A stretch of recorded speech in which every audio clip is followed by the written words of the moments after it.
Menerima maklumat dari orang ramai, pihak berkuasa tempatan bersama dengan pasukan ahli Parlimen Pulau terus bergegas bagi membuat tinjauan di lokasi yang dikatakan punca banjir di Taman Seri Putra. Okay, kalau kita lihat rentetan daripada isu ni dah berlarutan beberapa tahun lah, beberapa tahun, dan dalam masa tu langkah-langkah telah diambil lah. Antaranya langkah-langkah pembersihan, langkah-langkah pembinaan peparitan yang baru. Jadi dengan adanya langkah-langkah tersebut dapat mengurangkan statistik ataupun kekerapan banjir dan ketinggian aras banjir.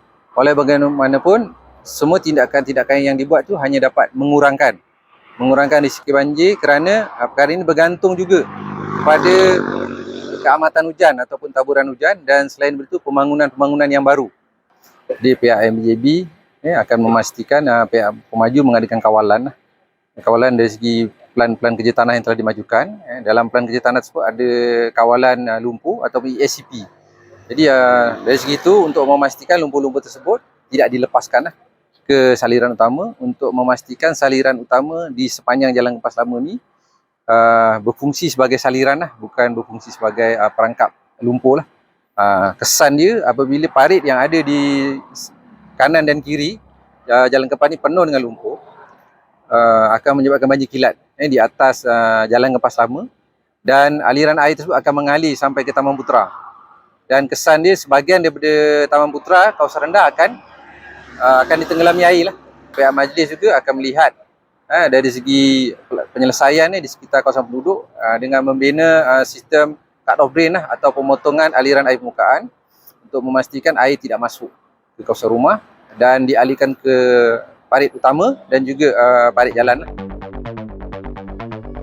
Pertindahan punca kuasa dalam menguruskan saliran air di kawasan tersebut telah merumitkan keadaan bagi kerja-kerja penyelenggaraan dilakukan. Jaminan dari ahli Parlimen Pulau bagi menguruskan segera hal berkenaan telah disambut baik oleh pihak berkuasa.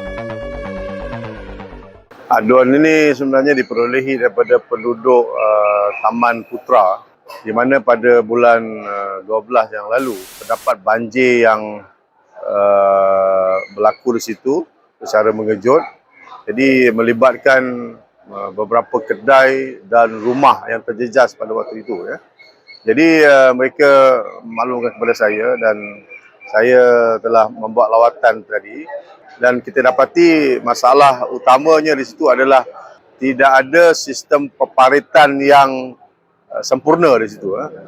Yang ada di situ adalah peparitan yang tersumbat, tersumbat dengan tanah, tersumbat dengan laluan-laluan yang dibuat secara ilegal, dan parit itu terputus. Dia di peringkat awal tu ada, kemudian di tengah-tengah tidak ada, kemudian di hujung ada. Jadi dengan itu menyebabkan air limpahan daripada kawasan perumahan yang baru dibina itu telah menyebabkan air yang banyak mencurah ke bawah itu dan tidak dapat disalurkan dengan baik. Akhirnya air itu dia tidak melalui laluan yang ditetapkan, iaitu melalui longkang itu, tapi dia terus bypass longkang itu masuk ke kawasan taman itu melalui jalan raya. Mana air itu lalu jalan raya itu dah jadi sungai. Itulah isu dia. JKR akan buat kajian di tempat tu. Dia nak lihat kenapa benda tu berlaku. Mereka akan buat kajian tentang kedudukan itulah, bagaimana mereka boleh membantu kita lah. Sudah dilaporkan kepada JKR pada bulan 8 yang lalu, tapi masih belum ada tindakan lagi.